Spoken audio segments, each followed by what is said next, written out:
आप सभी को मेरा नमस्कार।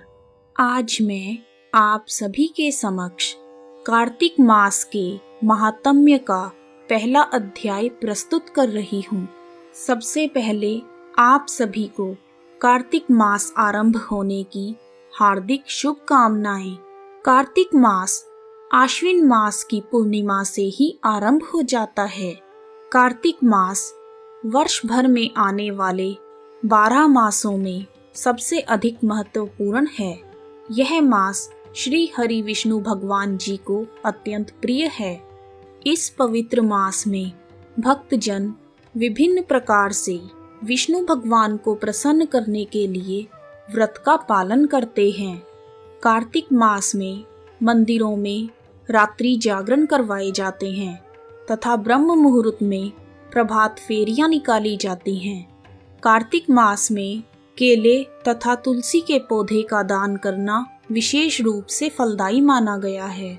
इस मास में ब्रह्म मुहूर्त में स्नान करना, तुलसी पूजा करना, दीपदान करना, भूमि पर शयन करना, ब्रह्मचर्य का पालन करना, अन्नदान करना तथा श्री हरि विष्णु भगवान जी का ध्यान करना, इन सभी नियमों का पालन किया जाता है। कार्तिक मास का व्रत करने वाले व्यक्तियों को किसी की निंदा या विवाद में नहीं पड़ना चाहिए। उन्हें अपने मन पर संयम रखना चाहिए। आइए शुरू करते हैं कार्तिक मास महात्म्य का पहला भाग।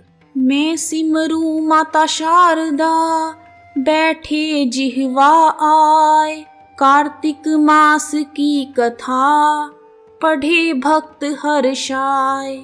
नैमिषारण्य में सूत जी ने 88,000 शौनकादि ऋषियों से कहा, आज मैं आपको कार्तिक मास के महात्म्य की कथा विस्तार पूर्वक सुनाता हूँ। यह एक ऐसी पावन कथा है जिसको सुनने मात्र से मनुष्य के सभी पाप नष्ट हो जाते हैं और अंतिम समय में बैकुंठ धाम की प्राप्ति होती है।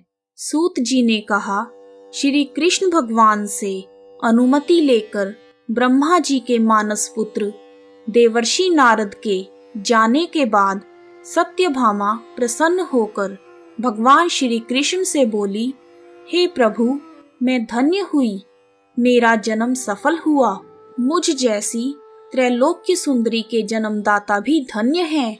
जो आपकी 16,000 रानियों के बीच में मैं आपकी परम प्रिय पत्नी बनी। मैंने आपके साथ नारद जी को कल्प वृक्ष विधि पूर्वक दान में दिया है, परंतु वही कल्प वृक्ष मेरे घर में लहराता है।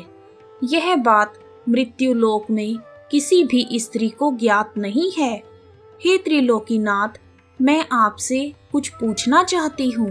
कृपया करके आप मुझे कार्तिक मास के महात्म्य की कथा विस्तार पूर्वक सुनाइए, जिसको सुनकर मेरा हित हो और जिसको करने से कल्प पर्यंत भी आप मुझसे विमुख ना हो। इतना कहकर सूत जी बोले। सत्यभामा के ऐसे वचन सुनकर श्री कृष्ण भगवान ने हंसते हुए सत्यभामा का हाथ पकड़ा और अपने सेवकों को वहीं रुकने के लिए कहकर विलास युक्त अपनी पत्नी को कल्प वृक्ष के नीचे ले गए और फिर हंसकर बोले, हे प्रिय, 16,000 रानियों में तुम मुझे प्राणों के समान प्यारी हो। तुम्हारे लिए मैंने इंद्र तथा सभी देवताओं का विरोध किया था। हे कांते, जो बात तुमने मुझसे पूछी है उसे सुनो। एक दिन मैंने तुम्हारी इच्छा को पूरा करने के लिए गरुड़ पर सवार होकर इंद्रलोक जाकर कल्पवृक्ष की मांग की।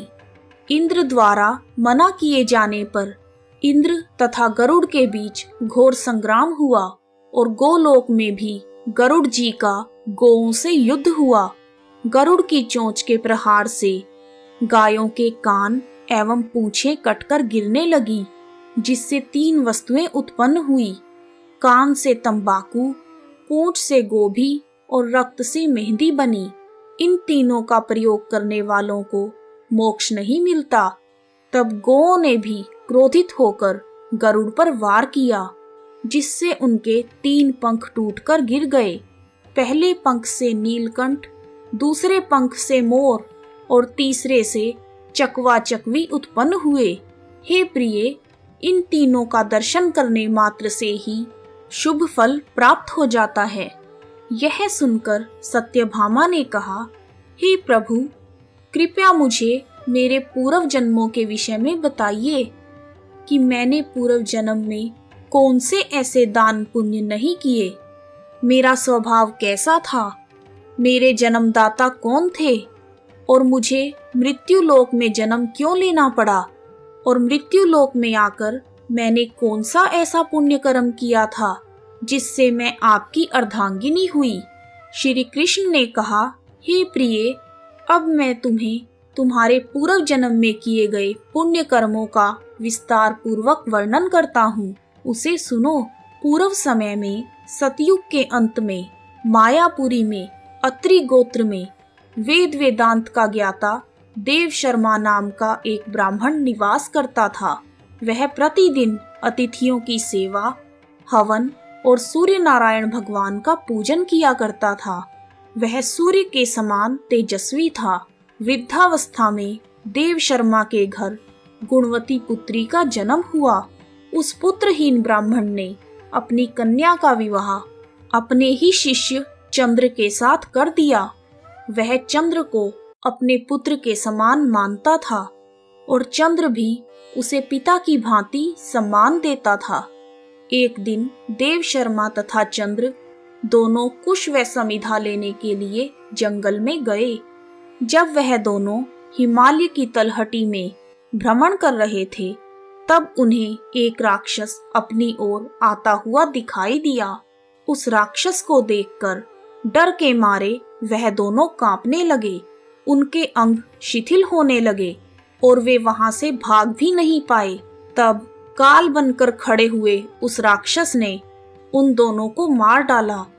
क्योंकि देव शर्मा तथा चंद्र दोनों ही धर्मात्मा थे, इसलिए मेरे पार्षद उन्हें मेरे वैकुंठ धाम में मेरे पास ले आए। उन दोनों द्वारा आजीवन सूर्य भगवान की पूजा किए जाने के कारण मैं दोनों पर अति प्रसन्न हुआ। गणेश जी, शिव जी, सूर्य तथा देवी, इन सभी की पूजा करने वाले मनुष्य को स्वर्ग की प्राप्ति होती है। मैं एक होता हुआ भी काल और कर्मों के भेद से 5 प्रकार का होता हूँ। जैसे एक देवदत्त, पिता, भ्राता आदि नामों से पुकारा जाता है। जब वे दोनों विमान पर आरूढ़ होकर सूर्य के समान तेजस्वी, रूपवान, चंदन की माला धारण किए हुए मेरे भवन में आए, तो वह दिव्य भोगों को भोगने लगे। इस प्रकार कार्तिक महात्म्य का पहला अध्याय पूर्ण हुआ। बोलो बांके बिहारी लाल की जय। यदि आपको वीडियो पसंद आया है तो कमेंट बॉक्स में जय श्री कृष्णा, जय श्री हरि विष्णु भगवान, जय माता दी अवश्य लिखें। आप सभी का हार्दिक धन्यवाद।